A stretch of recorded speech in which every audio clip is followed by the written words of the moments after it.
성경 말씀 갈라디아서 5장 16절 26절까지입니다.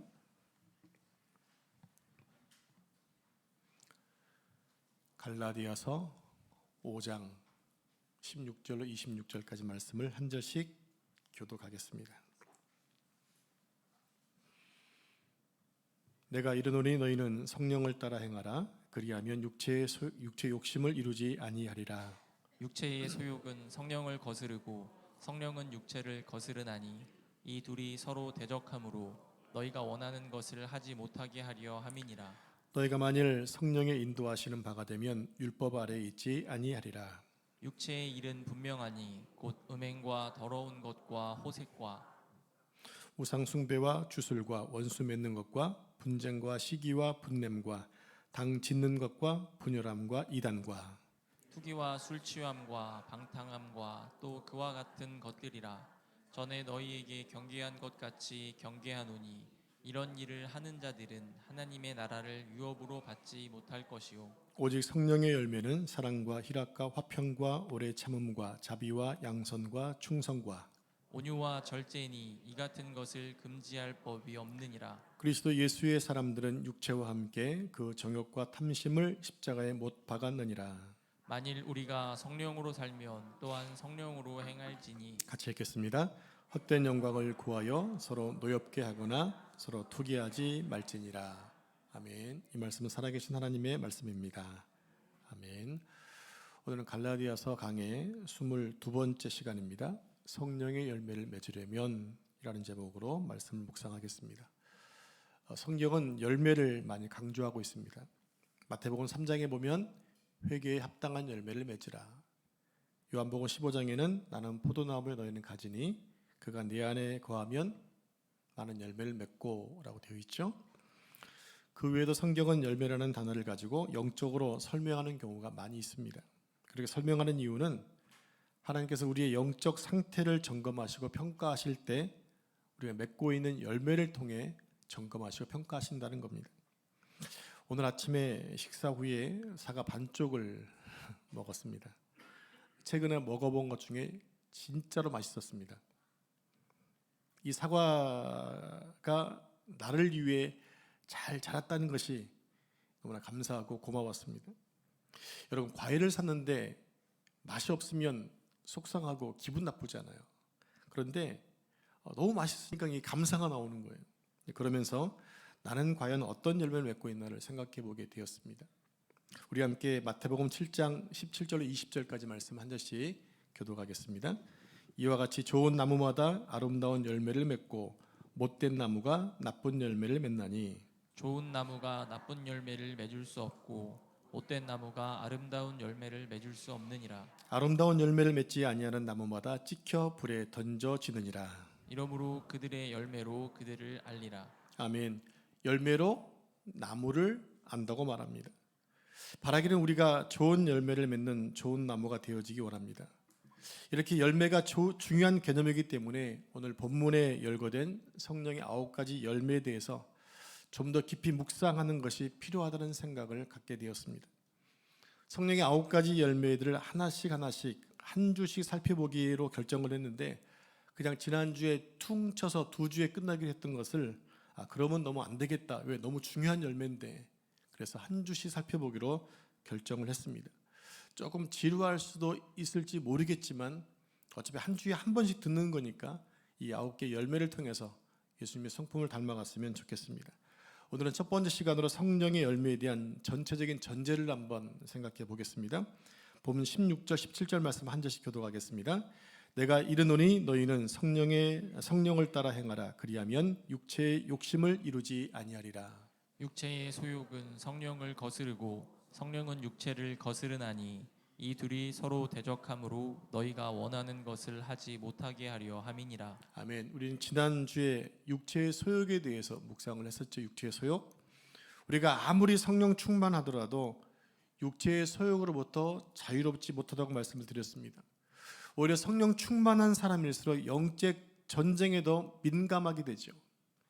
그죠? 성령이 충만하면 영적인 부분에 훨씬 더 민감하게 되어 있습니다. 성령 충만할수록 육체의 소욕이 더 공격이 더 심해질 수도 있다는 얘기입니다. 왜냐하면 사단이 계속해서 가만두지 않기 때문에 그러는 거예요. 육에 속한 사람은 즉 영적이지 못하기 때문에 죄를 지어도 양심의 가책을 잘 못 느낍니다. 그러나 성령의 사람은 영적으로 예민하기 때문에 영적으로 늘 긴장할 수밖에 없는 거예요. 그래서 우리는 지난주에 사도 바울의 갈등과 고민을 살펴보았죠. 바울의 심령 상태가 어찌하다고 그랬습니까? 바울의 심령 상태가 어쩌다고 그랬어요? 자, 우리 함께 로마서 7장 22절 말씀을 같이 합독하겠습니다. 시작. 내 속 사람으로는 하나님의 법을 즐거워하되 내 지체 속에서 한 다른 법이 내 마음의 법과 싸워 내 지체 속에 있는 죄의 법으로 나를 사로잡는 것을 보는도다. 네, 사도 바울은 자기가 원하는 선을 행하지 못하고 원치 않는 악을 행할 수밖에 없는 존재임을 고백하고 있어요. 그러니까 사도 바울은 이렇게 변명하고 있는 거예요. 여러분, 내가 혹시나 여러분에게 실망시키는 일이 발생하더라도 여러분 용서하십시오. 왜냐하면 내 안에 다른 법이 있어서 자꾸 나를 힘들게 합니다. 그것 때문에 내가 넘어지는 것입니다. 이렇게 얘기하더라도 여러분 속상하지 말라는 것입니다. 그러면서 바울은 그런 자신에 대해서 이렇게 고백을 하죠. 오라 나는 공고한 사람이로다. 이 사망의 몸에서 누가 나를 건져내겠느냐, 이런 고백을 하고 있는 거예요. 저는 이 부분이 사도 바울의 위대함이라고 생각을 합니다. 그런 성경을 몇 권 썼죠? 사도 바울은 13권의 성경책을 쓴 만큼 위대한 성경학자였어요. 그리고 전도자였습니다. 하나님의 사람이었고 성령이 충만했던 사람입니다. 그만큼 많은 은사를 가진 자도 없었습니다. 그러면 자신의 약함을 감추고 싶을 거 아니에요. 실수하면 감추고 싶을 거 아니에요. 왜? 자존심이 상할 수 있으니까. 그런데도 그는 정직하게 말하고 있습니다. 나도 육체의 소욕 때문에 힘들다. 나도 육체의 욕심 때문에 힘든 삶을 살고 있다. 이렇게 고백을 하고 있다는 것입니다. 여러분, 이렇게 위대한 사도 바울도 이런 고민을 했다면 우리는 어떻겠습니까? 그냥 한 방에 나가 떨어질 수밖에 없는 존재가 우리의 모습 아닌가요?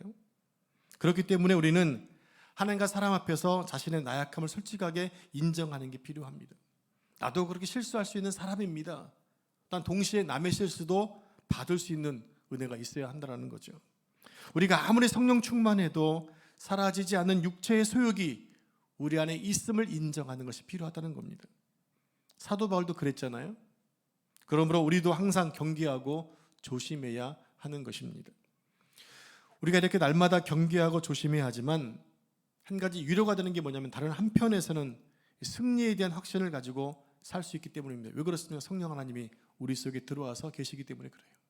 그 성령님 우리에게 돕는 힘을 주셔서 우리를 하여금 궁극적으로 승리하게 이끌어 주신다는 것입니다.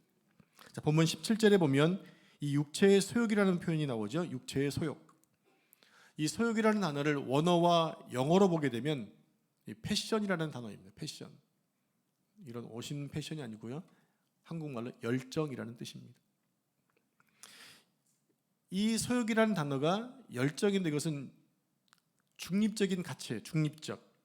무슨 얘기냐면 선도 아니고 악도 아니라는 얘기입니다. 그러니까 이 소욕이 악한 육신에 붙으면 악하게 되는 것이고 이것이 선한 것에 붙으면 선한 열매로 맺어지게 된다는 얘기입니다. 그런데 이 육체의 소욕들이 얼마나 끈질기고 열정적인지요. 우리를 무너뜨릴 때까지 포기하지 않는다는 것입니다.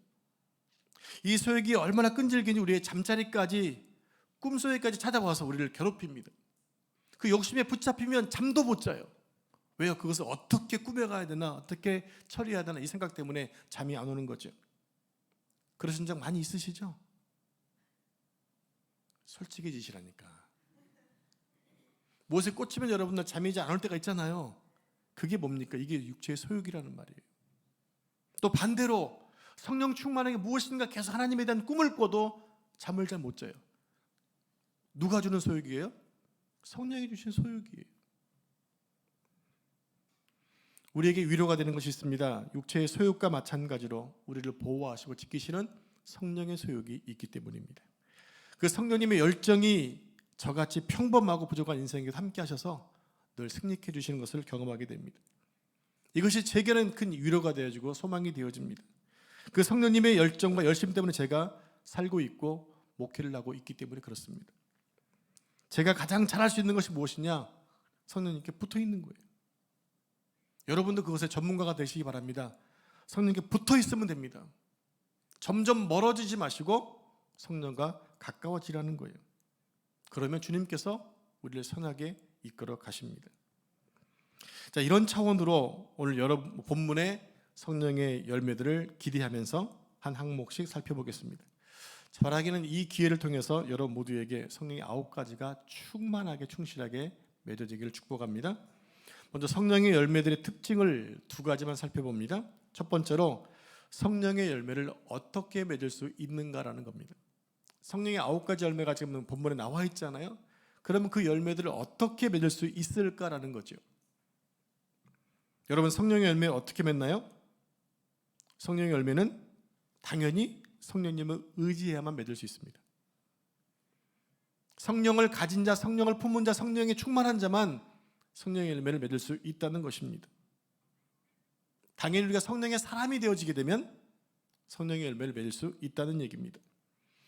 여러분, 갈라디아 교회를 사도 바울이 개척을 합니다. 그리고 얼마의 시간이 지나자 바울은 갈라디아 지역을 떠나서 다른 곳으로 전도하러 떠나게 됩니다. 힘들여 세운 교회를 뒤로하고 떠난다는 것이 무척 슬프고 힘든 일입니다. 그래서 바울은 예루살렘에 와 있으면서도 갈라디아 교회를 늘 생각하고 있었어요. 갈라디아 교회가 내가 없어도 잘 돌아가겠나? 돌아가겠지? 이런 마음으로 기대하고 있습니다. 그런 노심초사한 마음으로 갈라디아 교회를 생각하고 있는데 갈라디아 교회에서 들려오는 소식이 너무 슬픈 겁니다. 자기가 떠난 후에 유대주의자에 들어와서 하는 말이 자신이 가르친 모든 것이 다 엉터리다라고 하는 거죠. 은혜가 아니라 할례를 받아야 되고 율법을 지켜야 한다는 거짓 교사들의 말이었어요. 바울이 전한 은혜와 믿음과 복음이 쓸모없다라는 것입니다. 행위가 없이는 구원을 못 받는다는 겁니다. 그러니까 많은 성도들이 거기에 막 걸려 넘어지는 거예요. 신앙을 저버리는 거예요. 그 소식이 바울에게 들려오자 바울은 너무나 속상했던 겁니다. 그 속상한 마음을 가지고 기록한 것이 바로 갈라디아서인 거죠. 그래서 갈라디아서를 보게 되면 오직 믿음, 오직 은혜 이런 것들이 담겨져 있어요. 자, 그런 맥락에서 사도 바울은 성령의 열매를 설명하면서 무엇인가를 강조하고 싶었던 것이 있다는 얘기입니다. 성령의 9가지 열매를 기록하면서 뭔가 강조하고 싶은 것이 있었어요. 그게 뭐냐면 성령의 사람이 되어야 한다는 것이고 성령을 의지해야만 된다는 것을 계속해서 가르치고 있는 것입니다. 자, 저는 이런 맥락에서 우리 남사 보배론 교회를 돌아봤습니다. 우리 교회 개척된 지 이제 6년째가 돼가고 있는데 저는 성도들에게 행위를 많이 강조하는 설교를 해왔어요. 행위를 많이 강조하는 설교. 여러분들 그것을 느끼셨는지 모르겠어요. 성경책 겉표지에 보면 이제 한 장을 넘기면 겉표지에 이런 글자가 쓰여 있어요. 성경에 밑줄 긋는 것도 중요하지만 삶에 밑줄을 긋는 게 더 중요하다. 이런 것 좀 받아 좀 적으시면 좋겠는데. 저는 여러분들에게 행위를 많이 강조했습니다. 그래서 도덕적으로, 윤리적으로 정직하게 살아라. 무엇보다 말씀이 생활화되는 삶을 살아라. 많이 강조했죠. 그러다 보니까 제 아내가 너무 행위를 강조하는 건 아닙니까? 당신의 설교는 은혜가 없는 것 같아요. 이렇게 종류 얘기할 때도 있었습니다. 하지만 저는 부끄럽지 않았어요. 제가 행위 구원을 말한 게 아니었거든요. 우리가 예수님을 믿은 자로 성령 충만한 자로 이렇게 살아야만 된다는 것을 말씀드렸던 것이지 이렇게 살아야 구원받는다는 한 번 없다는 얘기입니다. 지금 사도 바울이 전했던 말씀은 은혜로 살아가는 것이었어요. 근데 거짓 교사들이 뭡니까? 행위로 구원받는다는 얘기였다는 얘기죠. 정반대 얘기했다는 얘기 아닙니까? 여러분, 그래서 우리 교회의 핵심 키워드 가운데 하나가 뭡니까? 복음이면 충분합니다. 교회는 성경이면 충분합니다. 그래서 강조했습니다. 성도 여러분, 우리가 하는 모든 선한 행위는 하나님이 힘을 주셔야만 감당할 수 있습니다. 그러므로 우리 모두가 주님 다시 오실 때까지 붙잡아야 할 것이 무엇이냐? 행위가 아니라 은혜인 거죠. 오직 주님의 은혜와 긍휼을 붙잡아야만 합니다. 교회 안에 이 하나님의 은혜와 긍휼이 넘쳐나야만 합니다. 동시에 우리 안에도 하나님의 은혜와 긍휼이 넘쳐나야 됩니다. 그 은혜와 긍휼이 넘쳐나면 우리가 새로운 삶을 살 수 있게 되는 거예요. 여러분, 뭔가 좀 새로운 삶을 좀 사고 싶지 않습니까? 이미 뭐 충만하니까. 제가 몇 주 전에 믿음의 증거는 무엇으로 나타난다 말씀드렸죠? 사랑으로 나타난다고 했습니다. 믿음의 사람은 사랑의 사람에 대한 말씀을 드렸어요. 그 후로 제게는 사랑의 마음이 많이 생겨났어요. 그러다 보니까 미운 감정이 사라지는 것을 느끼게 되었습니다. 미웠던 사람이 사랑스럽게 보여지는 거예요. 그러니까 그 사람을 위해 사랑으로 눈물로 기도하게 되더라는 얘기입니다. 이렇게 은혜와 긍휼을 받게 되면 내 자신이 먼저 평안해지는 축복이 임하게 되어진다는 거예요. 여러분, 우리 속에 불편하면 누가 힘든가요? 내가 힘든 거예요. 그러니까 내 안에 무엇을 품고 있느냐에 따라서 행복해질 수도 있고 힘들어질 수도 있다는 거예요. 누구에 의해서? 내 생각에 의해서, 내 마음에 의해서. 근데 거기에 주의 은혜가 입혀지고 긍휼이 입혀지면 놀라운 축복이 흘러갈 수밖에 없는 거죠. 누가복음 10장에 보게 되면 선한 사마리아 비유가 나옵니다. 한 사람이 여행 중에 강도를 만나서 있는 거 다 빼앗기고 거의 죽을 정도로 매를 맞은 다음에 길거리에 방치가 됩니다. 그 길로 제사장과 레위인이 지나갑니다. 그렇지만 그들은 자기들도 강도를 만날까 두려워서 그냥 지나갔어요. 그런데 유대인들에게 멸시받았다 한 사마리아인이 그 모습을 보고 그를 구원하고 그를 도와주는데, 그렇게 하게 되는 감정을 성경을 이렇게 기록하고 있어요. 바로 불쌍히 여겼다라는 것이었어요. 강도가 불쌍히 여겨지는 거예요. 사마리아 비유에 나오는 그를 보고 불쌍히 여겼다는 이 단어가 또 신약성경에 두 군데 더 나오고 있습니다. 그 한 군데가 바로 탕자의 비유예요. 탕자의 비유에 보면 아버지의 재산을 다 탕진해 버리고 할 수 없이 다시 돌아왔던 그 아들을 측은히 여겼다. 그 아들을 보고 불쌍히 여긴 것, 측은히 여겼던 그 마음이 바로 선한 사마리아 비유에서 불쌍히 여긴 감정과 동일한 단어입니다. 그러니까 불쌍히 여긴다는 게 무슨 뜻입니까? 그것이 바로 하나님의 성품이라는 거예요. 한 군데 더 쓰여진 곳은 어디냐면 예수님이 칠병이어를 베푸실 때 백성들이 3일 동안 아무것도 먹지 못한 모습 보고 예수님이 불쌍히 여기셨어요. 그 불쌍히 여겼다는 그 단어가 바로 측은히 여겼다는 긍휼의 마음입니다. 그래서 예수님은 그 칠병이어로 4,000명을 먹이시고 7강주리를 남기시게 되죠. 이때 나오는 단어가 사마리아 사람이 먹었던 마음과 동일하다. 그렇다면 여러분, 이것이 무엇을 말하는 것일까요? 그것은 우리가 무엇보다 하나님의 성품인 긍휼의 은혜를 받아야 한다는 겁니다. 불쌍히 여기고 긍휼히 여기는 마음이 우리 안에 작동되도록 해야 한다는 얘기입니다. 그래서 그 마음이 우리 혈관을 통해서, 우리의 삶을 통해서 연약한 이웃에게로 모여야 된다, 흘러가야 되는 거예요. 여러분, 물은 절대로 밑에서 위로 올라갈 수가 없어요. 자연적인 위치로 따지면 물은 자연히 위에서부터 아래로 흐르게 되어 있는 거예요. 그리고 어떤 잔에 물이 차면 넘치게 되어 있는 게 자연적인 원리예요. 우리 속에 사랑과 은혜가 넘쳐나면 흐르게 되어 있는 거예요. 어디로 흘러갈까요? 그 은혜와 긍휼이 필요한 게로 흘러가겠죠. 그러려면 사는 장애가 뭡니까? 내 속에 먼저 은혜와 긍휼의 마음이 흘러 들어와야 한다는 거예요. 이게 바로 불쌍히 여김의 원리입니다. 자, 그렇기 때문에 교회가 따뜻하고 정이 많고 사랑이 많으려면 하나님의 긍휼하심이 우리 안에 흘러 들어와 한다는 얘기입니다. 그렇게 하나님의 긍휼하심과 불쌍히 여기심의 은혜가 넘쳐나면 우리는 모든 사람들을 자연스럽게 사랑할 수가 있게 되는 겁니다. 용서할 수 있게 되는 겁니다. 그렇게 하나님의 긍휼이 입혀지게 되면 상대방의 약점과 단점도 귀여워지게 보여지는 거예요. 아유 귀여워라. 그럴 수도 있겠지. 긍휼의 마음이 생겨나는 거예요. 상대방의 약점이 불쌍하게 보입니다. 그래서 도와주고 싶은 거예요. 그러니까 저 사람을 도와줘야지 하는 긍휼의 마음은 내 마음이 아니라 내 안에 흘려보내주신 하나님의 마음이라는 거예요. 하나님의 성품이라는 거죠. 사랑하는 성도 여러분, 여러분의 아내가 남편이 미울 때, 어떤 사람이 꼴 보기 싫을 때요, 그때는 배우자에게 남이 문제가 있는 것이 아니라 내 안에 주의 긍휼하신 그 은혜가 없는 거예요. 그 주님의 긍휼과 은혜가 내 심령 속에서 이미 다 식어져 버리거나 사라져 버린 거예요. 고갈되어 버린 거예요. 하나님의 긍휼의 마음이 고갈되면 사람이 아주 냉정해지게 되고 건조해지게 됩니다. 그 은혜가 고갈되어 버리니까 삶 가운데 짜증이 늘 생겨나는 거예요. 여러분 신기한 게 뭔지 아십니까? 상대방이 눈물을 흘리면 나도 눈물이 나게 돼요. 그죠? 상대방이 활짝 웃고 오면 나도 웃게 돼요. 근데 상대방이 짜증을 내면 나도 동시에 짜증이 나더라고요. 그러니까 내가 남을 통해 어떤 도전을 내가 받는 것보다는 영향받는 것보다는 내가 영향을 줄 수 있는 사람이 된다면 좋겠죠. 왜? 나는 이미 긍휼과 은혜를 받은 자이기 때문에. 그래서 내가 그런 은혜 받은 자로 서 있으면 함께 있는 공간이 평안할 수밖에 없는 거예요.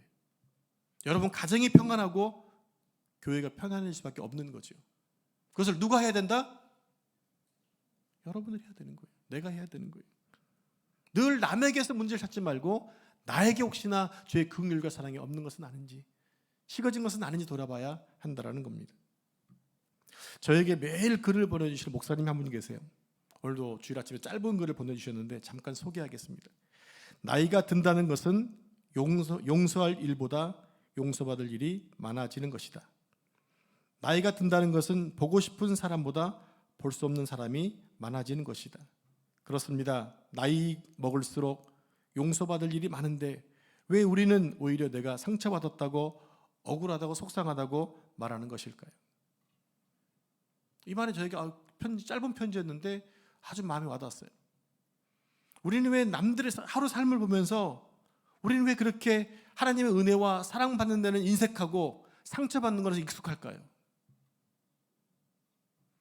여러분 이제 누구한테 상처받았다는 얘기 하지 마세요. 제발. 부끄러워 좀 창피하니까.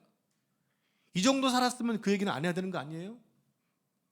나에게 진짜 받아야 할 것은 은혜와 사랑인데 긍휼인데 그건 덜 받고 늘 상처만 받는다게 되면 내 신앙은 멈춰 있는 거죠. 그런 사람에게서는 성령의 열매가 나타날 수가 없는 거예요. 여러분께 축복합니다. 하나님의 은혜와 긍휼로 넘쳐나시되 상처에는 전혀 받지 않으시길 바랍니다. 그래야 내 공간이 뭐 한다고요? 샬롬의 자리가 되어진다고요. 여러분의 가정과 우리 교회가 새로워지려면 상대방에게서 변화를 요구하는 것이 아니라 우리 자신이 먼저 변화되어야 됩니다. 하나님의 긍휼의 마음이 우리 안에 넘치게 해야 합니다. 내가 먼저 하나님의 은혜를 받고 하나님의 긍휼하심이 내 안에 넘쳐나게 해야 됩니다. 그 주님의 사랑이 내 안에 흘러넘쳐서 이것이 아내를 향하고 남편을 향하고 또 성도들을 향하여 흘러넘치게 될 때 가정이 회복되게 됩니다. 교회가 회복될 줄로 믿습니다. 이게 바로 성령으로부터 기인한 열매라고 하는 거예요. 자, 두 번째로 성령의 열매의 내용을 분석해 보니까 그게 두 가지 특징이 있더라고요. 첫 번째는 성령 열매가 모두 하나같이 인격적이라는 거예요. 자, 우리 함께 본문 22절 23절 한 절씩 말씀을 교독하겠습니다. 오직 성령의 열매는 사랑과 희락과 화평과 오래 참음과 자비와 양선과 충성과 온유와 절제니 이 같은 것을 금지할 법이 없느니라. 갈라디아서 5장을 쭉 보면요, 육체의 일과 성령의 일을 의도적으로 대조하고 있습니다. 그런데 여기서 아주 중요한 차이가 하나 있어요. 그게 뭐냐면 19절 이하의 육체의 일을 소개하는데 원어로 보게 되면 이게 모두 복수형이에요. 그러니까 육체에 대한 일들 이렇게 표현하는 거죠. 거기에 뭡니까? 음행이 나오고 남을 괴롭힌 게 나오고 이런 열매들이 복수형으로 나오고 있다는 얘기예요. 그러니까는 육체의 일들은 다 복수인데 성령의 9가지 열매는 하나같이 다 단수로 쓰여지고 있어요. 그러면 성경은 왜 이렇게 그것을 구분하고 있는 것일까요? 자, 결론적으로 말씀을 드리자면 성령의 9가지 열매가 추구하는 목표가 있다는 거예요. 항목은 9가지지만 한 가지를 향해 나아가고 있다는 얘기입니다. 그게 뭐냐는 거죠. 그게 바로 예수님의 성품이라는 거예요. 쭉 보십시오. 그게 다 9가지 모두가 다 예수님이 가지고 계신 성품이었어요. 결국 9가지 열매는 누굴 향해 나아가는 것이다? 예수님의 인격을 담기 위해 나아가는 것이 성령의 9가지 열매들라는 거죠.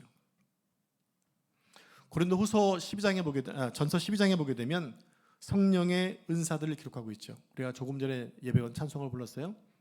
그도 은사가 동일하게 9가지예요. 설명해 드릴게요. 지혜의 말씀, 두 번째 지식의 말씀, 믿음, 병 고치는 은사, 능력 행함, 예언함, 영들 분별함, 각종 방언 말함, 마지막으로 통역이 있어요. 몇 가지예요? 9가지. 성령의 열매는 몇 가지예요? 신기하지 않습니까?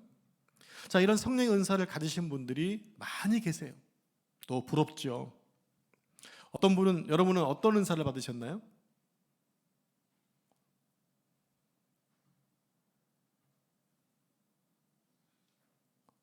받은 은사가 있으시죠?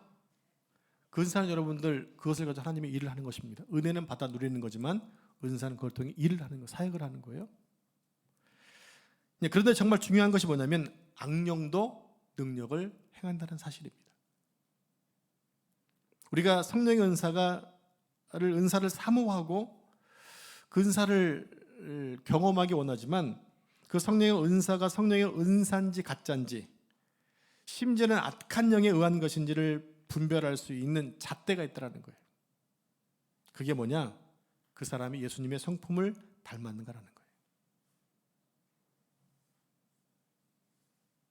어떤 분이 어릴 때인데 아주 한 권사님이 방언을 아주 잘하시더래요. 방언의 기도를.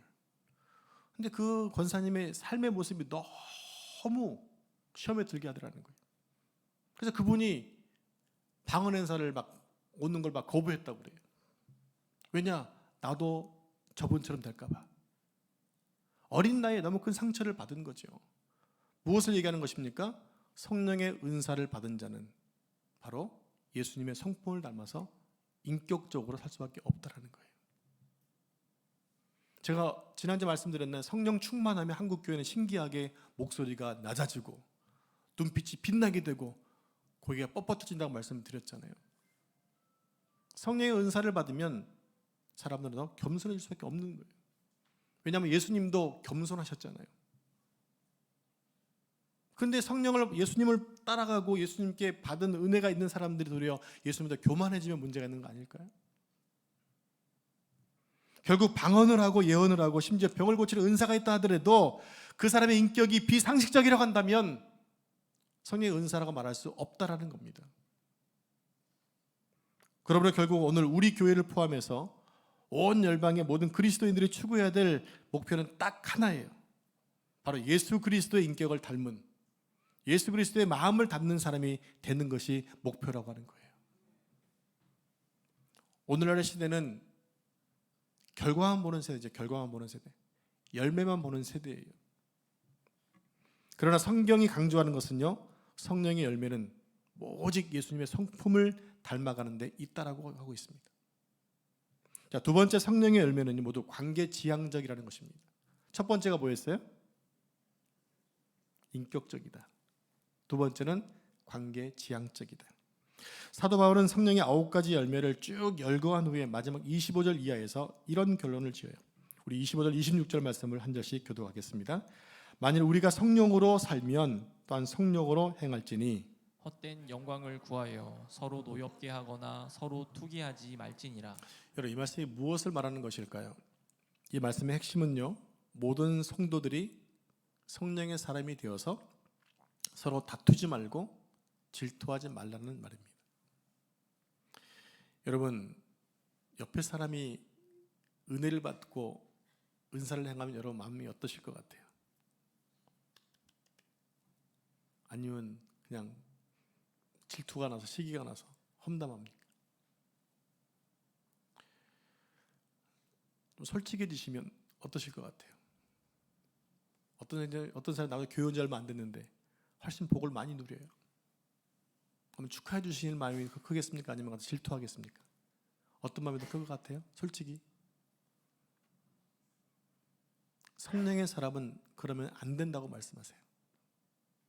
오늘 본문이 강조하고 있는 것이 있습니다. 그것은 성령의 사람은 상식적이라는 거예요. 성령의 사람은 무리하지 않는다는 겁니다. 성령의 사람은 남을 괴롭히고 비방하고 수군거리지 않는다는 겁니다. 성령의 사람은 인격적인 사람이고 성령의 사람은 이 세상 질서를 거스르지 않는 사람이라고 말씀하고 있는 거예요. 성도 여러분, 저는 우리 남사보형의 성도들 모두가 다 성령의 사람이 되기를 축원합니다. 뿐만 아니라 우리에게 모든 성도들이 상식이 통하는 사람, 인격적인 사람, 세상 질서를 잘 지키는 사람, 나보다 남을 더 많이 배려하는 사람, 그리고 공동체적인 성향을 가진 성도들이 되었으면 좋겠습니다. 오늘 우리가 이 땅에서 그리스도인을 살아간다는 것은요, 관계 지향적인 사람이 된다는 얘기입니다. 다시 말씀드리면 서로 공동체로 살아가야 한다는 거예요. 나 혼자 있는 것이 아니라 함께 어울려져 가는 거라는 얘기입니다. 저기 제주도, 거제도 가게 되면 몽돌 해수욕장이 있죠. 이 돌들이 얼마나 반질반질 동글동글한지 몰라요. 왜 그럴까요? 수많은 파도에 휩쓸려서 서로 부딪혀가면서 못난 것이 다 깨어지고 동글동글해진 거예요. 네, 우리도 마찬가지입니다. 공동체를 유지하면서 서로 간에 기도하고 처리처리 날카롭게 해서 더 예민하게 만들어져야 한다는 거예요. 예리하게 만들어져야 한다는 거예요. 육체의 소욕에서 예리하게 만들어져서 그것을 거부하고 돌아설 수 있는 그런 용기와 결단이 필요하다는 거죠.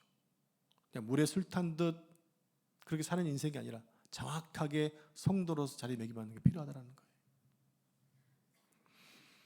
이런 맥락으로 볼 때 영상으로 예배하는 것 만족하고 계신 분들이 많이 있어요. 코로나 이후에 무슨 일 생기면 예배, 현장 예배 나오는 건 뒤로 하고 자기 일 한 다음에 영상을 예배 드려요. 그건 예배 드리는 게 아니라 영상에 관람하는 것밖에 안 돼요. 이미 다 해보셨잖아요. 그 영상 예배가 지금 사단에 주고 있는 최고의 지금 방해 작업이 아닌가 생각도 들기도 합니다. 그렇게 영상 예배 드리고 관계를 안 가지니까 자기 혼자 서는 거예요. 공동체 형성이 안 돼요. 물론 안 드리는 것보다 낫긴 하겠지만 그렇게 해서는 예배 자신의 신앙의 성장이 있을 수 없다라는 겁니다. 여러분, 교회는요 공동체예요. 우리 모두가 예수 그리스도의 지체가 되어서 한 몸을 이루는 공동체라는 것입니다. 그러면 당연히 모이기에 힘써야 하는 거죠. 그런데 사탄은요 성도들이 공동체로 모이지 못하도록 계속해서 방해합니다. 그래서 교회에 등록하지 않고 다니시는 분들이 의외로 너무 많아요. 편하거든요. 그냥 그것이 좋은 방법이 절대로 아니에요. 어수선하게 교회를 정하시고 등록하셔서 함께 공동체를 빚어가면서 사셔야 여러분도 살고 주님의 뜻이 이루어지는 거예요. 여러분, 성령의 열매는 공동체 지향적이고 관계 지향적입니다. 그러므로 오늘 우리 교회의 표가 히브리서 10장 24절 서로 돌아보아 사랑과 선행을 격려하며. 서로 뭐하라고요? 돌아보아서. 돌아봐야 누가 아프고 힘든 줄 알 거 아닙니까? 돌아봐서 사랑과 선행을 격려하는 공동체가 되어야 된다. 네, 성도는 공동체로 모여야 됩니다. 그리고 모여서 서로를 위해 기도하고 격려해야 됩니다. 이 마지막 세대는 모이기를 피하는 세대이지만 그래도 우리 그리스도인들은 모여야 합니다. 모여서 함께 기도하고 함께 예배하고 사랑을 나누어야 됩니다. 구역 모임에, 선교 모임에 열심히 참여해야 됩니다. 그래서 서로 빚어서 아름다운 하모니를 낼 수 있는 공동체로 세워져야 하는 거예요. 이게 주님이 꿈꾸시는 교회의 모습이에요. 그래서 소모임은 우리에게 필수적입니다. 그래서 구역과 선교회 모임에서 사랑하는 사람도 만나고 반대로 미운 사람도 만나고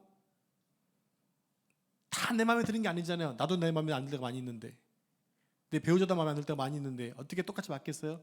서로 빚어가는 거예요. 거기서 훈련받아 가는 거예요.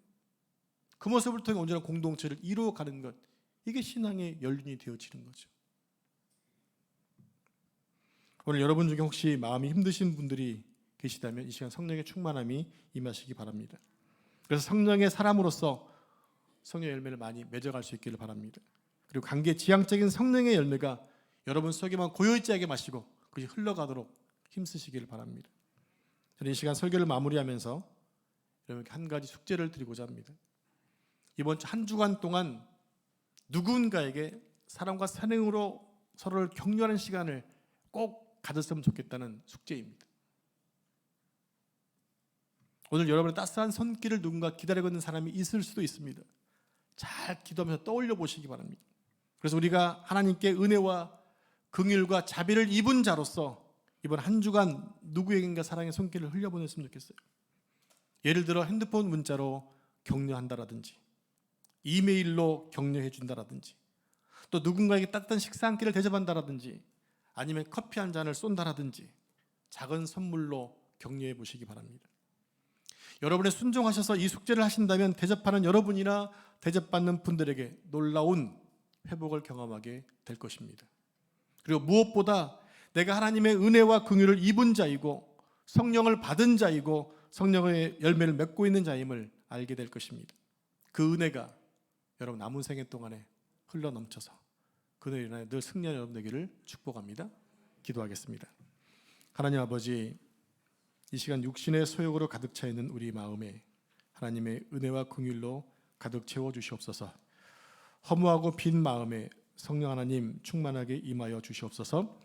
주님, 우리 모두가 성령의 사람으로 살게 하시고 예수님의 인격을 닮은 성령의 열매를 충만히 맺게 해 주옵소서. 그래서 그 하나님의 은혜와 긍휼을 우리 삶을 통해 흘려보내게 하옵소서. 그래서 우리의 순종으로 인하여 우리 주변이 하나님의 사랑으로 화목하게 하옵소서. 성경의 밑줄 긋는 것으로 끝나는 것이 아니라 우리 삶의 밑줄을 긋는 생애가 되게 주옵소서. 이 모든 말씀을 거룩하신 예수님의 이름으로 기도합니다. 아멘.